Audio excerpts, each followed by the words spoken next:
I have found both freedom and safety in my madness, the freedom of loneliness and the safety from being understood, for those who understand us enslave something in us. No human relation gives one possession in another, every two souls are absolutely different. In friendship or in love, the two side by side raise hands together to find what one cannot reach alone. Your pain is the breaking of the shell that encloses your understanding. And could you keep your heart in wonder at the daily miracles of your life, your pain would not seem less wondrous than your joy. The reality of the other person lies not in what he reveals to you, but what he cannot reveal to you. Therefore, if you would understand him, listen not to what he says, but rather to what he does not say.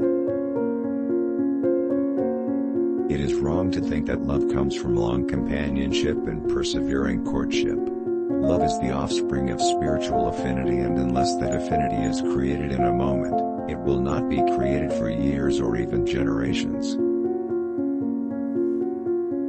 It was love lashed by its own self that spoke. It was pride half slain that fluttered in the dust. It was my hunger for your love that raged from the housetop, while my own love, kneeling in silence, prayed your forgiveness.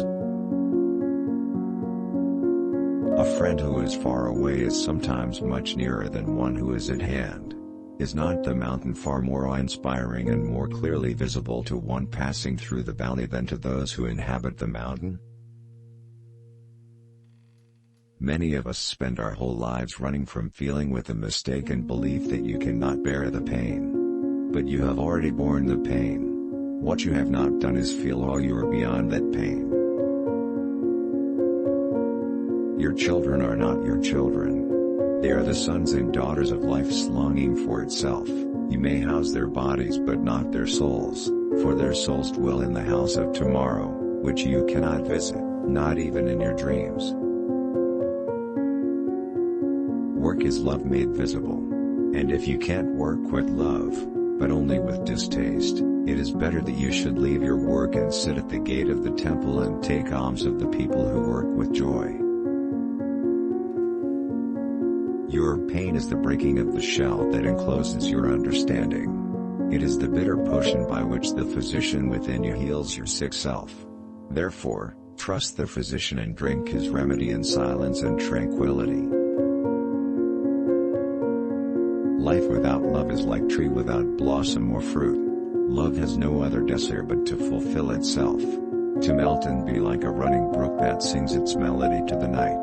To wake at dawn with a winged heart and give thank for another day of loving.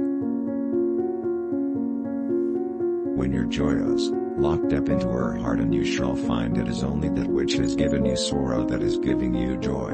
When you are sorrowful, lock again in your heart, and you shall say that in truth you are weeping for that which has been her delight.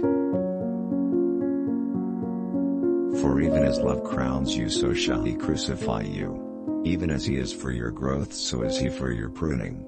Even as he ascends to your height and caresses your tenderest branches that quiver in the sun, so shall he descend to your roots and shake them in their clinging to the earth.